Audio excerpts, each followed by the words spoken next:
Hey guys, what's up? Todd Lamb here, Alpha Nation. I'm here with Doc Goodale again. Today we're covering a video and we're going to talk about the 3 body parts that women love most on guys and how to get them jacked. All right, number 3. We're going to go from top or from lowest to highest. Is that right? Bottom to top. Bottom, whatever. We're going to go with number 3 for God's sake, and then 2, then 1. Number 3, guys, is chest. Surprising, I know. It's science. I don't make this stuff up. That's what it is. So, Doc, what do you got for, oh, Jesus. What, chest? Chicks hate that. They hate that boob thing. Yeah. Okay. We want beef, meat on the potatoes here. Getting serious now. Getting serious. Okay, so my number 1 exercise for putting size on the chest, this actually might be a little bit of a curveball for some people, is going to be dips. So I actually think for size, I like the dip the best. Ring dips I think are great.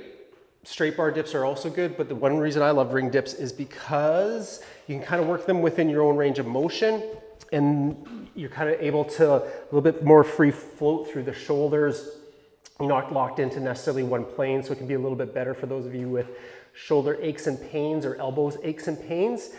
So when we're doing it for the chest, guys, right, we want to get a little bit of a forward lean. I like to kind of kick the legs out behind me, and then we're going to be dipping down until we feel that stretch through the chest. You don't have to dip too far because then the stretch gets put on the shoulders. So we want to feel that stretch through the chest, and then we're driving up, pushing those hands down into the pockets. Yep. Okay, so that's actually my number 1.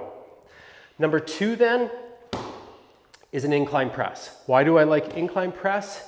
I like incline press because it's going to work kind of that upper chest as well as get a little bit into the shoulders. It's going to kind of help create that cleft that we see.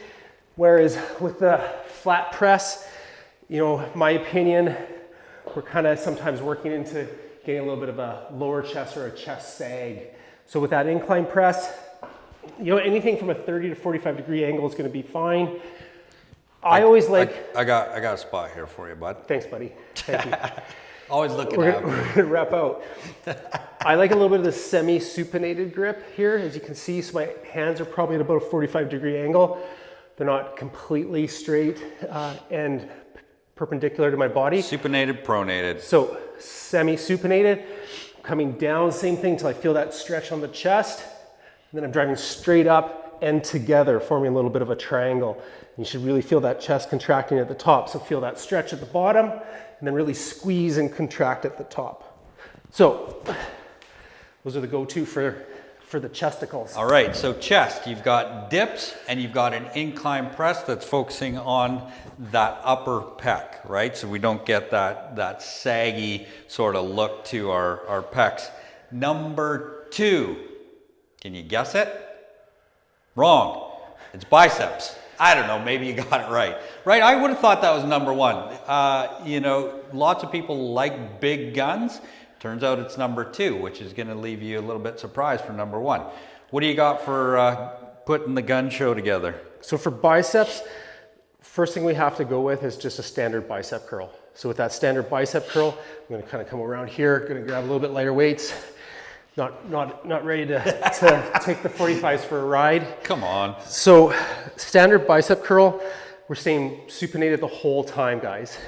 So palms are facing away from us, keeping those elbows into the body. We're curling up, bringing those hands towards the shoulders, and those elbows are staying relatively down. We don't want to come forward, take the tension off the bicep and put the tension on the shoulders. So keep those hands forward, curling up, keeping that tension on the bicep, really squeezing the peak at the top. If you want to actually add a little bit of an extra difficulty, grip on the inside edge of the bicep. That forces the bicep to turn, the dumbbell to turn out, so we have to use that bicep to keep it in line, keep it in that supinated position. And you'll get a little bit of an extra bit of stimulus there on that bicep. Hey, Doc, so if we're talking arms all together, what about tries? What do we do? Are we focusing there on the tries, not just the bis? Obviously, this is the bigger meat on the arm in totality. What do you got there? So for triceps, when it comes to triceps, and that's a great point, Todd, bicep means there's 2 heads, right? So there's 3 heads to that muscle. Tricep means there's 3 heads to that muscle. We actually have greater growth potential in the triceps. So when it comes to triceps, I really like our classic skull crusher. We can do that on a flat bench, on an incline bench. Maybe some of you haven't seen it on an incline bench, so I'm going to demonstrate that here on an incline bench. Why I sometimes like it on that incline bench is it helps us keep that tricep under stretch, and I'm actually working here in that extended position, whereas with a flat bench, I've been kind of resting in this position. So I'm on that incline. I like to keep them neutral, just kind of a little easier on my elbows, and then you're dropping those hands down back behind the head, keeping those elbows relatively pointed towards the sky. They can kind of track back a little bit with the dumbbells, and then we're driving straight up, hard contraction. So you can see here, I can still feel tension on my triceps. I'm working in this position, where sometimes on a flat bench, I can be resting if I'm in that position. So give it a go on that incline, see if you feel a little bit of difference in the tension through the triceps or on the back of the arms.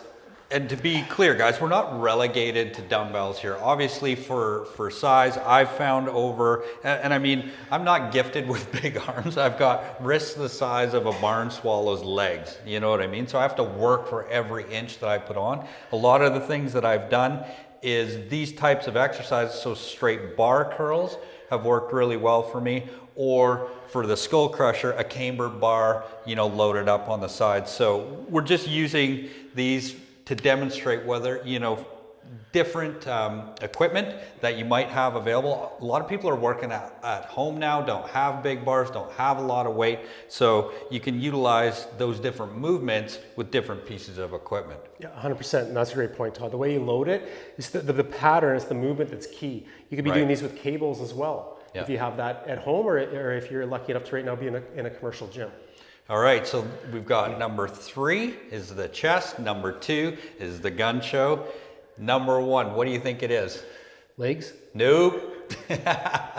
I mean, don't get me wrong, you always got to train the getaway sticks. Number 1 body part that women like, again, science, the back. What?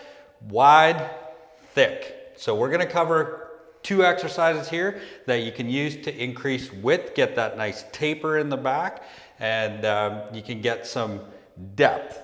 What do you got? So first, let's go for width. So for width, we really want to predominantly target the lats. Yes, other back musculars are going to be working in this movement, but that's the prime muscle that we're targeting with this movement. So I'm going to do a chest supported row. So on this, guys, I'm going to go face first. I'm going to be chest on that incline bench, similar incline to what I used for that incline press. And the key here to make it more lat dominant is how my elbows are going to track in relation to my body. So for this movement, going chest down, and I'm driving those elbows back and tight to the body, and I'm pulling those dumbbells towards the hip as I do that. And that's going to preferentially recruit that lat over a lot of those mid-back musculature. That's going to work more that thickness. So here, we're really targeting width. So my elbows are staying tight to the body, and I'm not pulling the dumbbell necessarily in line with my elbow. I'm pulling that dumbbell more back towards the hip. Nice. Now, what do you got? Thickness. Yep. We're going to do another row. For this one, I'm going to put the bench down flat. I'm going to go on an angle here. Hopefully you guys can see me on the camera. So I'm going to do a hand supported row. For that width now, I'm going to go away from that neutral grip. I'm going to go into kind of like that semi-pronated grip. And now I'm going to let that elbow flare more away from the body. And I'm going to really work on having that shoulder blade and elbow work together. And I'm bringing that shoulder blade towards the spine, and I'm driving that elbow back up towards the ceiling. And that's now going to start targeting more of those mid traps, lower trap, and getting into the rhomboid, which is then going to start developing the thickness of the back. Nice one. Okay, and again, this is just 2 exercises. These are not the ones that are like the be-all, end-all around thickness and width. There's a lot of things you can do, wide grip pull-ups. My favorite for thickness is always meadow rows, which is a landmine press, bar into it. you can watch another one of our videos about how to execute Meadows row properly. So there you have it, guys. 3 body parts that women like the most in a men, from 3 down to 1. You've got your chest, your pipes, and your back. So get after it. If you like the video, give us a thumbs up. Make sure you put any questions below. We'll always be around to answer them. And hit subscribe.